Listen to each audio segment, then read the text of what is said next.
¿Qué tal? Buenos días con todos. Esto es Psicoanálisis con Contreras, pero hoy no vamos a hablar de psicoanálisis, vamos a hablar del suicidio. Y para esto tenemos una experta. Ella es trabajadora social de la Universidad Autónoma de Chile, nuestra amiga Jacqueline Hernández Monroy. ¿Qué tal, Jackie? Bienvenida al programa. ¿Cómo estás? Hola, hola Juan Carlos, muy buenos días también a todos tus seguidores, a las personas que nos están viendo. Y bueno, agradecía de este espacio y agradecía también de que podamos hablar de suicidio. Así es. Bien, la primera pregunta, la gente quiere saber, ¿cómo es esto del suicidio? ¿Cómo hay que entenderlo correctamente? Uno dice, oye, para matarse hay que tener valor. Pero también el suicidio es visto de forma prejuiciosa, pienso yo, también como un acto de cobardía frente a la realidad. ¿Cuál debería ser el, el significado o la división coherente, si es que hay, del suicidio? Tú que eres la conocedora del tema.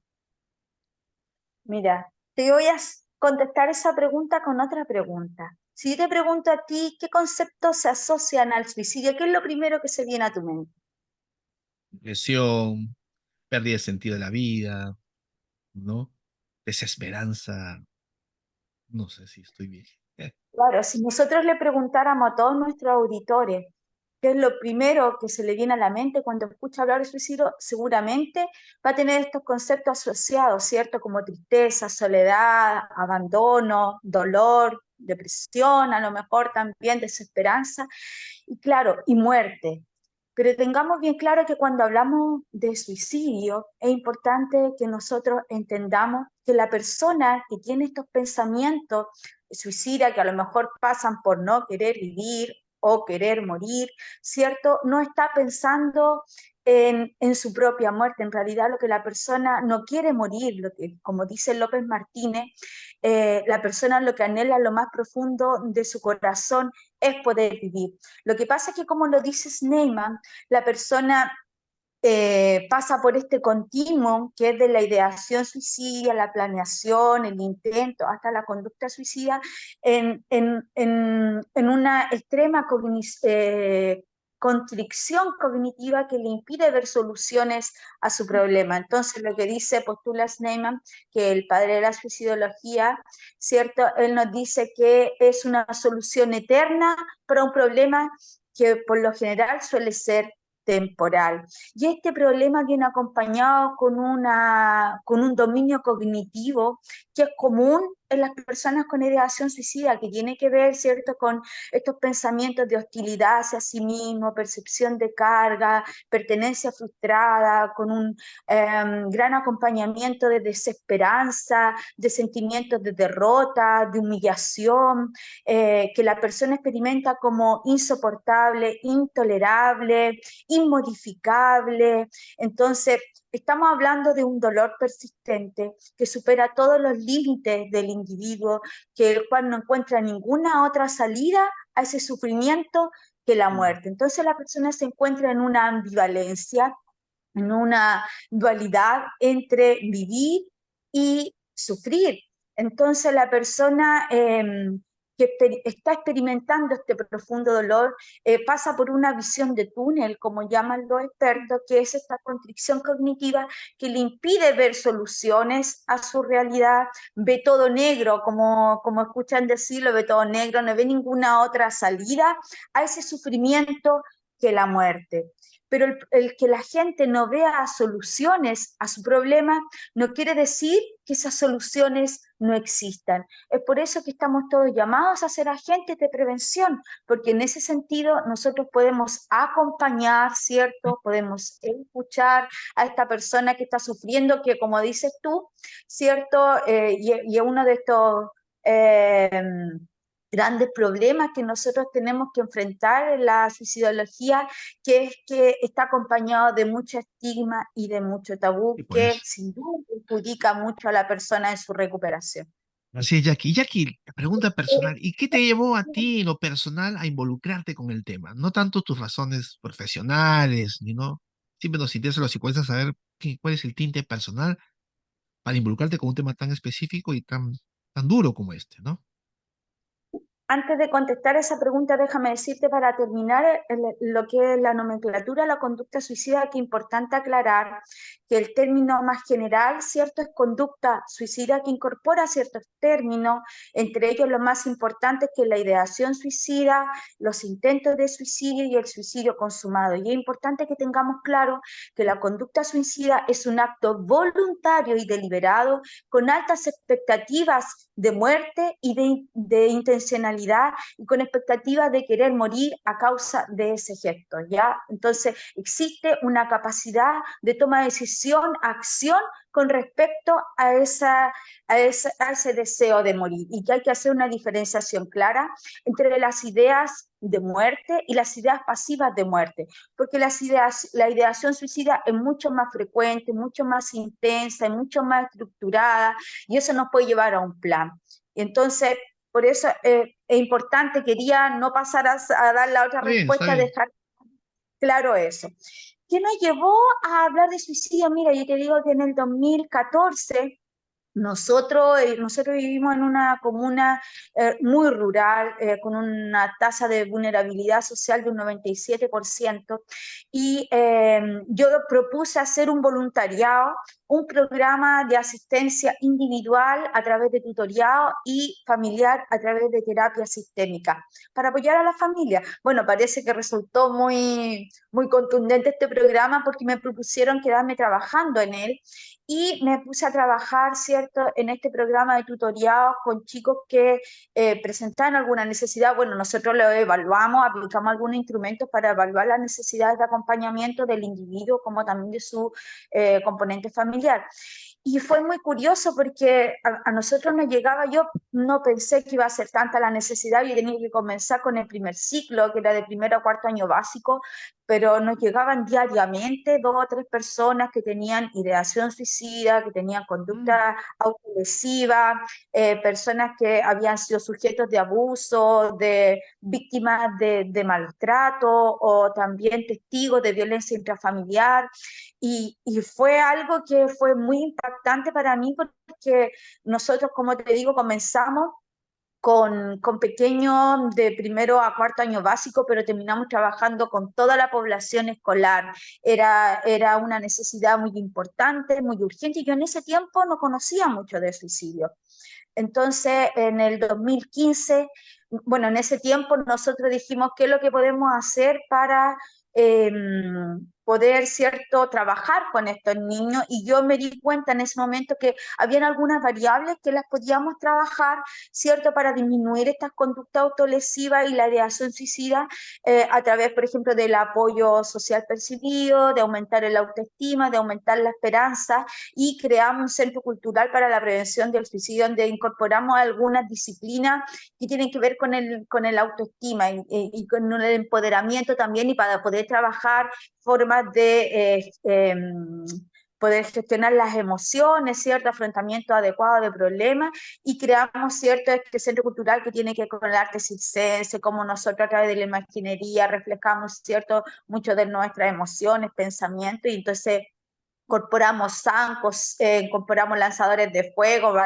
malabarismo con fuego, batucada, capoeira, muchas cosas que los chicos no habían visto. Entonces, pero ¿qué interesante. pasó? Que en el 2015 uno de esos chicos se suicidó a los 15 años. Y yo quedé muy impactada, soy superviviente a la muerte de ese chico. Todos, habíamos en ese momento como 45 chicos con los que trabajamos, que eran los que necesitaban más acompañamiento. Y bueno, entre paréntesis, este centro cultural se llama Teatro Semilla, Teatro Familia Semillas de Pelarco, porque para los jóvenes es muy importante el tener cierto este sentido de pertenencia, este vínculo importante, el saber que pertenecen a algo, y eso, cierto, yo creo que aumentó más aún sus razones para vivir, sus motivaciones y expectativas de futuro. Lo que pasó es que falleció este chico y yo quedé en el aire porque no se hablaba de suicidio en ese entonces, estamos hablando en el 2015.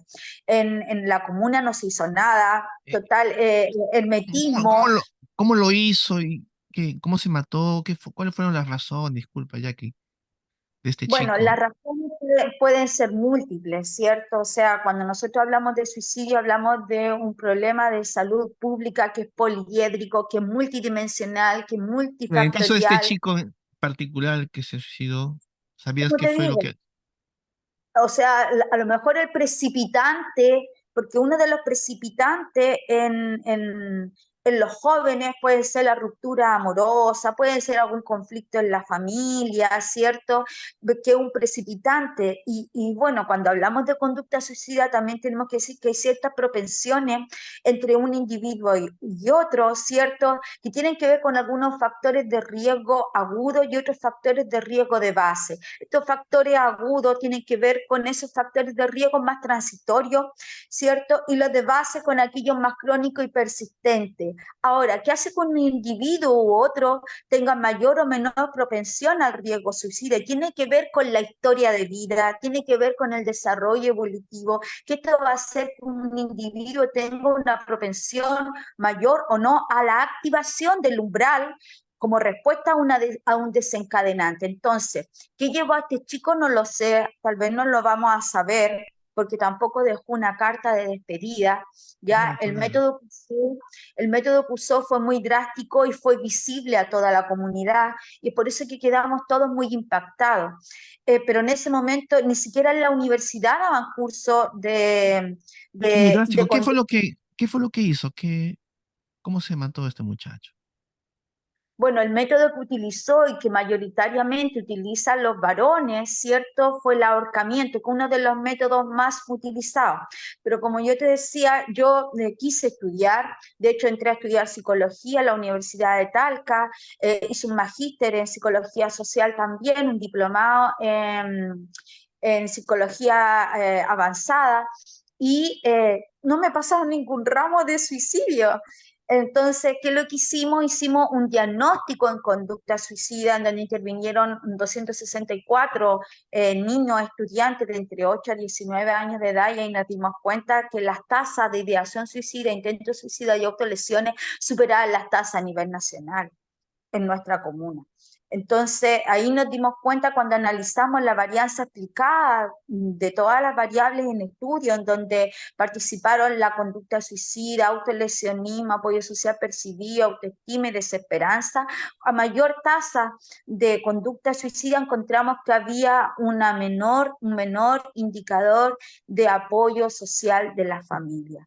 Y es por eso que diseñamos un modelo preventivo de la conducta suicida en contextos escolares, que es como el lugar más privilegiado en donde poder trabajar la prevención tanto con los individuos, con los sujetos de Mm, atención para hacer justo. prevención indicada, selectiva e indicada, como también a nivel universal, Ya, para trabajar con la familia y la comunidad. Jackie, sí, justamente has tocado ese tema. Para la gente que no es psicólogo ni trabaja social, ciudadano de a pie y tiene hijos adolescentes, es la pregunta que me hacen a mí. ¿Cuáles son los signos que agrega que está alerta a la familia para evitar un posible intento consumado, ¿no?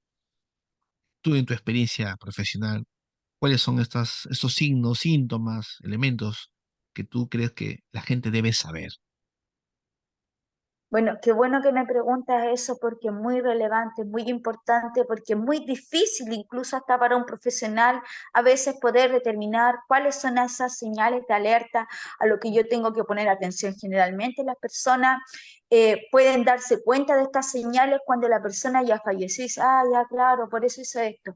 Pero cuando hablamos de señales de alerta, estamos hablando de la comunicación, que muchos expertos hablan de la comunicación suicida. ¿Y qué es la comunicación suicida? Es cualquier manifestación interpersonal que incorpora tanto las amenazas como los planes de suicidio, ¿cierto? En la cual la persona pide ayuda, en la forma que la persona encuentra de pedir ayuda. Entonces, cuando hablamos de comunicación suicida, hablamos de esta comunicación interpersonal, la cual puede ser verbal o no verbal, puede ser directa o indirecta, en la cual la persona manifiesta que tiene una necesidad. Cuando hablamos de manifestación, de comunicación verbal directa, hablamos de esas manifestaciones directas de querer quitarse la vida, como por ejemplo, Luis. me quiero matar, hoy día no vuelvo más, me voy a suicidar, que son las que menos se utilizan. Cuando hablamos de comunicación verbal indirecta, que son las que nos refieren los expertos y también nos refieren los supervivientes a un suicidio, son aquellas, y que los expertos dicen que el 80% de las personas que fallecen a causa de suicidio tendrían esta comunicación, así que ojo, las personas que están escuchando, y tiene que ver con aquellos pensamientos que están asociados a esta predisposición que yo te decía de la historia de vida y del desarrollo evolutivo, y que tiene que ver con estos dominios cognitivo, emocional, fisiológico y conductual, asociados a los pensamientos que te señalé en un principio. Entonces la persona está cargada de estos pensamientos de hostilidad hacia sí mismo, de pertenencia frustrada, de percepción de carga, entonces sus verbalizaciones indirectas son como no sirvo para nada, soy una ruina, ojalá no viviera, todo estaría mejor sin mí, ojalá no existiera, ya no aguanto más, voy a tirar la toalla, eh, mi vida no tiene sentido, porque acuérdate que va cargado de una enorme desesperanza y de un profundo dolor.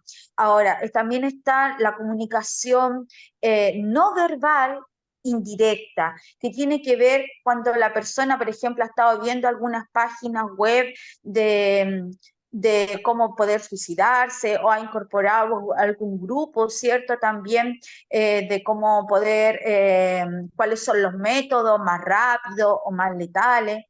Y está la directa, que tiene relación con esas conductas de cierre que se llaman, tiene que ver como dejar una carta, algunos jóvenes también en sus páginas de Instagram se despiden o cierran sus páginas o sacan sus fotografías, tiene que ver con ceder mascotas, despedidas inusuales, agradecimientos inusuales, en el caso de los jóvenes, por ejemplo, ellos a veces, mamá, ha sido una muy buena mamá, te quiero mucho, te agradezco por todo lo que ha hecho por mí. Oye, hay que indagar un poco porque mi hijo está teniendo Importante. estos agradecimientos. O cuando ceden mascota o algunos regalos muy significativos para ellos, como por ejemplo un reloj que te haya regalado tu papá o tu mamá, y tú se lo cedes a un amigo, te quiero que te quedes con esto para que me recuerde, ojo, ¿por qué está haciendo eso?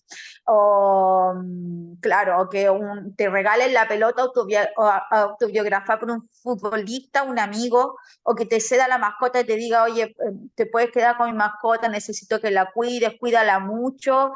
Ojo, porque algo puede estar pasando, puede haber una planeación, y recordar también que la conducta suicida es, es fluctuante, ¿ya? Y tiene una naturaleza plural y fluctuante y diversa. Entonces, muy importante en ese momento, cuando uno ve esas señales, poder acompañar a la persona. Y bueno, si son especialistas las personas que están en ese momento o quisieran acompañar y ayudar, es importante decir, oye, a qué te refieres cuando dice que ya no das más? ¿A qué te estás refiriendo cuando dice que quieres tirar la Ya. toalla? ¿Qué quieres decir con que ya no aguantas más con tu vida? Porque tal vez esa sea la única oportunidad que tengamos de que esa persona pueda hablar de su sufrimiento y de sus intenciones de muerte. Y ya está, muchos autores lo dicen, que hablar de suicidio genera este efecto liberador, más apertura, más conocimiento de sí mismo, este aspecto fenomenológico Mm. del... Jackie, fíjate, acá hace muchísimos años un escritor muy famoso, José María Arguedas, se suicidó. Cuentan un profesor X que me mencionó, que era, bueno, manejaba el tema, decía, ¿ustedes creen que el suicidio es algo planificado? Y él decía que sí. Ese escritor lo había planificado por años. La circunstancia que él cuenta es que siempre que quedaba en una fecha, José María Arguedas, coincidía con el cumpleaños, con la reunión de promoción, era profesor universitario. Él dice que la fecha que él se suicida fue la fecha que no coincidía con ningún onomástico, no le quería malograr la fiesta a nadie. Por tanto, el suicidio no es un gesto impulsivo, desesperado, una acción, no, del momento, es un acto planificado. ¿Eso es cierto, Jackie? ¿Eso es verdad? ¿O hay diferenciaciones? ¿Hay suicidios impulsivos o tú eres la experta? A ver, oriéntanos al respecto. ¿Qué tan cierto es esto de la planificación del suicidio? Según la literatura, nos señala de que el 50% de los intentos de suicidio suelen ser impulsivos y el otro es planificado, pero tiene que ver con esto que yo te hablaba, con las ideas, con la ideación suicida, porque cuando la ideación suicida se torna más persistente, más intensa, ya, o sea, que no te deja pensar en otra cosa que no sea fantasear con tu muerte o idear las formas de poder morir, y cuando esto ya estas ideas suicidas se vuelven más crónicas, ¿cierto? La persona ya empieza a idear la forma en que quiere suicidarse. Cuando la persona ya sabe el cómo, el cuándo y el dónde lo va a hacer, estamos hablando de un plan suicida. Y tiene que ver también cómo lo experimenta esa persona, si lo experimenta de manera egosintónica o egodistónica. Histónica. ¿Por qué? Claro, ¿por qué? Porque a veces la persona, cuando lo experimenta de manera egodistónica, ¿cierto? Pide ayuda. Dice, hoy no puedo con estos sentimientos, no puedo dejar de pensar en que me siento muy mal, entonces la persona pide ayuda y por lo general lo habla, va a terapia, ¿cierto? Y a lo mejor puede desmañar esa madeja que uno siempre visualiza, ¿cierto? De pensamientos que vienen en bucle, ¿cierto? Que generalmente son negativos. Pero cuando la persona lo experimenta de manera egosintónica, ¿cierto? La persona experimenta un sentimiento de alivio al pensar en su propia muerte. De hecho, se ha visto y muchos supervivientes nos han dicho también de que se han sentido extrañados, que por qué la persona se suicidó si últimamente se había visto que tenía Así es. mejora, andaba muy esperanzado, muy feliz. Sí. Personalmente tuve una experiencia con una colega que estuve con ella 3 días antes de su fallecimiento a causa de suicidio. Ella se veía muy contenta, se había cortado el pelo, se lo había pinturado, y a los 3 días falleció, y cuando falleció a causa de suicidio nosotros supimos que ella ya había pagado sus gastos fúnebres, había pagado el cementerio, sabía en qué iglesia se iba a velar. Entonces, claro, ¿por qué? Porque ya tenía, cuando la persona ya sabe el cómo lo va a hacer, sabe claro cuál es el método, el cuándo lo va a hacer, en qué fecha lo va a hacer y en dónde lo va a hacer, siente un alivio cuando lo experimenta de esta manera. Y eso también tiene que ver en cómo nosotros controlamos esos pensamientos. Cuando la persona ya no puede controlar esos pensamientos, ojalá que pueda Mm. pedir ayuda y que tenga la oportunidad de poder solicitar esa ayuda. Ok. Se habla de suicidio en niños. ¿Qué tan cierto es esto? ¿Se da con frecuencia? ¿Es inusual? ¿Cuáles son los síntomas? ¿Cómo lo hacen? ¿Qué sabes al Bueno, respecto, por favor? yo te señalaba de que nosotros en el 2019 hicimos un diagnóstico en conducta suicida en niños de 8 a 19 años de edad. El 82% de esa población correspondía a niños de entre 8 a 14 años de edad. Ahí nos faltó, yo ahora con más estudio en la conducta suicida, digo, faltó haber estratificado aún más esa población.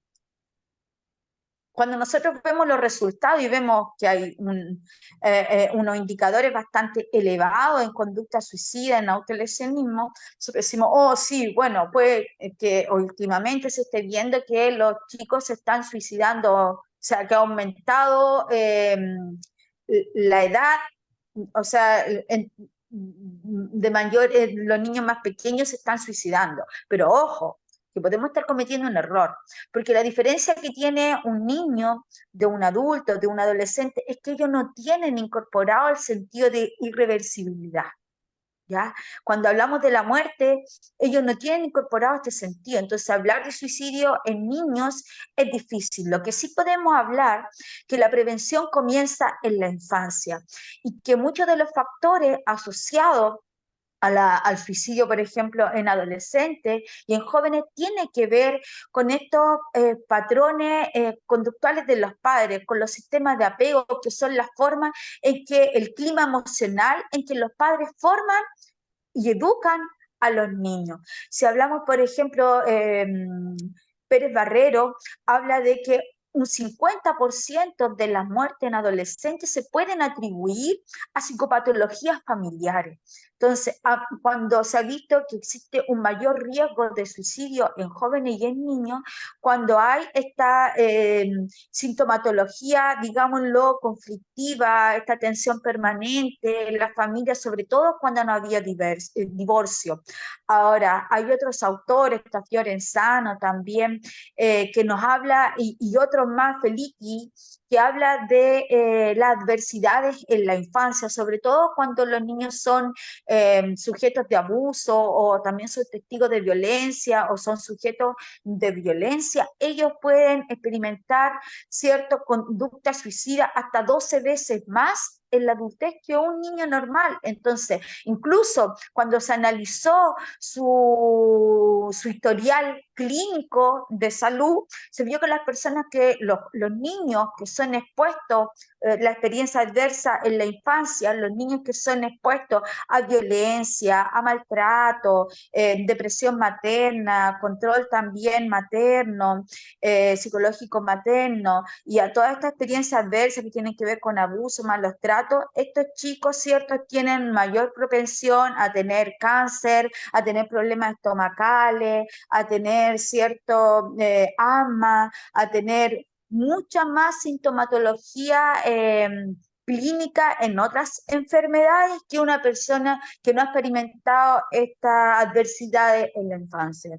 Entonces, cuando hablamos de suicidio infantil, hablamos de suicidio adolescente, creo que es bueno poner la mirada en aquellos factores de riesgo que se pueden prevenir. Desde ahí la importancia de poder trabajar con la familia. Cuando hablamos de Bowen habla que cuando hablamos de familia es importante hablar, él habla de diferenciación para hablar de los grados de apego entre un individuo y sus padres, ya sean estos resueltos o no resueltos, porque los dominios cognitivos pueden ser heredados multigeneracionalmente. Entonces, cuando hay una situación, hay patrones conductuales que son inadaptados en los padres, probablemente a lo largo del tiempo los chicos vuelvan a repetirlo. Entonces, tenemos apuntar a los factores de riesgo, es sumamente importante para prevenir el suicidio en Y esta tenemos que ir población. terminando, gracias.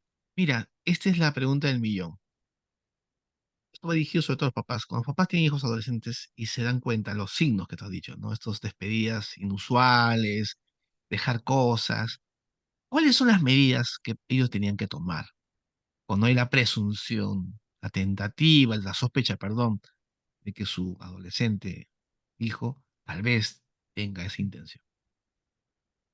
Bueno, qué bueno que pregunta eso porque es lo que la mayoría de los padres quieren saber, ¿cierto? Lo más importante ¿Qué hago?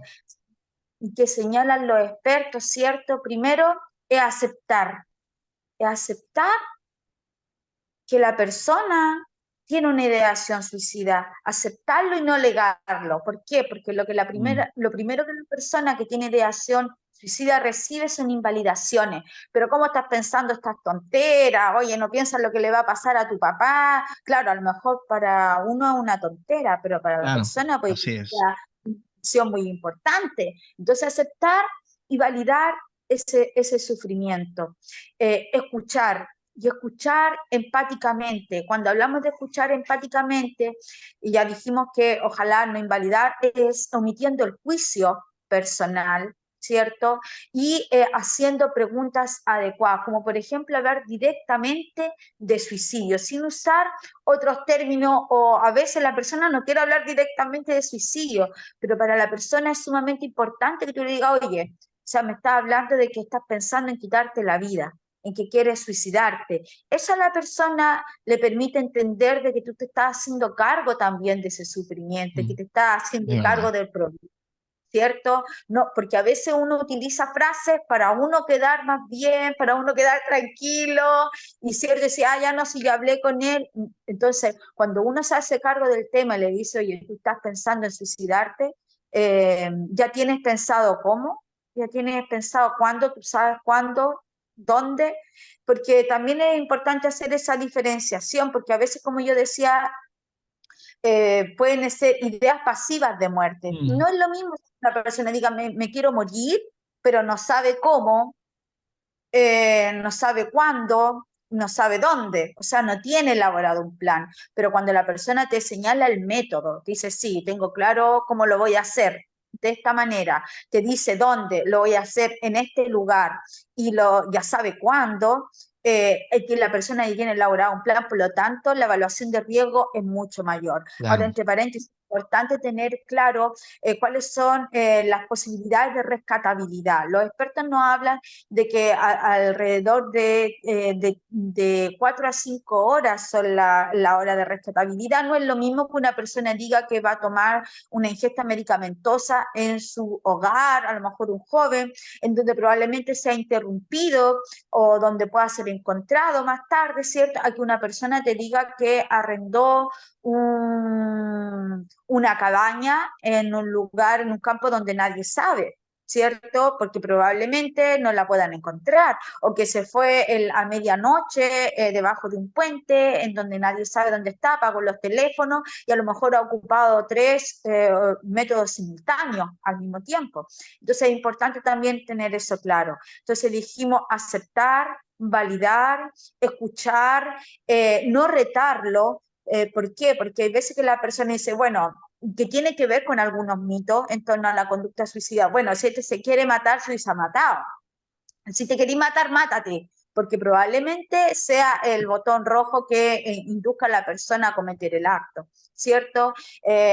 Lo otro también que puede ser recordar que las personas en ese sentido se encuentran en una ambivalencia entre querer vivir y entre morir. Entonces, muy importante, si nosotros sabemos que de cada persona que logra consumar el hecho, hay 20 que lo intentan, nosotros podríamos ah, decir, bueno, tú sabes que si de cada persona que lo intenta, solo una, de cada 20 personas que lo intentan, solo uno lo logra, ¿por qué crees sí, tú que te va a resultar ese método? Porque a veces romantizamos el suicidio, ¿cierto? Y pensamos que una persona se va a tomar una pastillita y va a morir y va a despertar, no sé, en un paraíso o algo así, pero muchas veces la persona hace una ingesta medicamentosa y termina semanas con una crisis estomacal, con mucho dolor, con mucho gasto también para la familia y finalmente termina muriendo. A veces hace algunas autolesiones que son muy dolorosas, a veces precipitaciones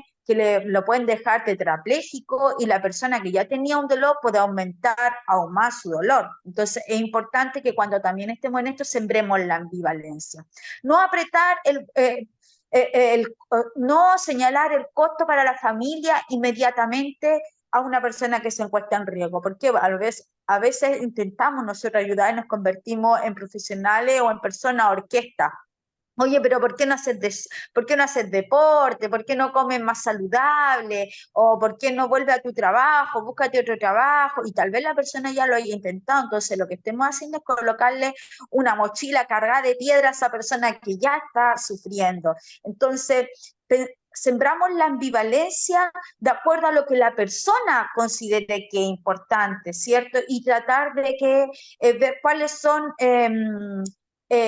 las personas importantes que al pensar en ella la persona no querría quitarse la vida. Entonces no asumimos el coste inmediato para su familia, porque por ejemplo lo comentaba Pedro Martín Barrajón, que es un experto en esta área, un chico que tenía intento de suicidio y o sea, estaba con ideación suicida y que está a punto de precipitarse. Eh, eh, el chico, imagínate que tú le dices, oye, pero no has pensado en tu madre, ¿qué pensaría tu madre? Pero ese chico nos contaba él de que estaba con ese precipitante, con ese problema de su no aceptación a su sexualidad, ¿cierto? Era un niño transexual, me parece, y entonces su madre lo maltrataba por eso. Entonces le ponía sobrenombre, lo trataba mal, entonces el chico por eso se quería suicidar. Entonces, imagínate que tú le dices a ese chico, oye, no te vayas a precipitar, ¿qué es lo que va a pensar tu madre? Dice, bueno, mi madre es la que me tiene así, o sea, lo único que quiero es morirme, desaparecer, no verla nunca más, o que quitarle esta carga que le dio esta carga que soy yo, que a lo mejor no la dejo vivir feliz, hacer su vida. Entonces, cuidado, a lo mejor la pregunta sería, ¿quién en este momento sientes más cerca de ti? quien al pensar en este momento te haría desistir de esa situación. Y considerar que es un mecanismo de resolución de problemas el suicidio. Entonces, tal vez pasa por decir, ¿tú crees que juntos podemos buscar otra solución que no pase porque tú te mueras para solucionar ese problema que tú tienes? Entonces, eh, esas cosas son sumamente importantes para la persona, no dejarla sola en algún momento, ver también en el caso de las personas que han sido rescatadas, cuál es su reacción a ese rescate, porque no es lo mismo que una persona reaccione aliviadamente, ah, qué bueno, que la mayoría se arrepiente de haber intentado suicidarse, pero no es lo mismo una persona que siente rabia y hostilidad de haber sido rescatada. ¿Ya? Sobre todo cuando se usa en la nomenclatura esos términos de conducta para suicida o llamado de atención, en donde llegan algunas personas a la urgencia médica, esperan horas para que la atienda un profesional y finalmente cuando la atiende un profesional, un tiempo de 10 minutos a lo mejor, ¿cierto? Es dada de alta con este diagnóstico, entre comillas, de conducta para suicida o de llamado de atención. Entonces, lo más probable es que la persona lo vuelva a Mm. intentar y aumente la letalidad del método. Entonces, son esas cosas que hay que considerar que son sumamente importantes, que son como básicas. Muy bien, Jackie. Para terminar, la última pregunta. ¿Qué consejo darías a los profesionales, a los estudiantes sobre este tema? ¿Quieren profundizar? ¿Cuál sería, digamos, el punto de inicio? Alguien que quiere tener una experticia con un tema tan vital y tan importante como el suicidio. Bueno, yo creo que es importante dos cosas. La primera es tratar de sacar el foco de esta mirada reduccionista biomédica que pretende que el suicidio sea un síntoma de una enfermedad. Mm, ¿Cierto? Sackner dice que hoy día actualmente es muy conveniente, ¿cierto?, asociar el suicidio a un trastorno mental tanto para el paciente como también para los médicos, porque pucha, le pongo una etiqueta, le doy medicamento y se acabó. y la persona también se siente muy bien, porque bueno, no es un perverso, no es una persona que sea un delincuente, poco menos, porque tú sabes el estigma que viene asociado al suicidio desde Así es. años, de la historia.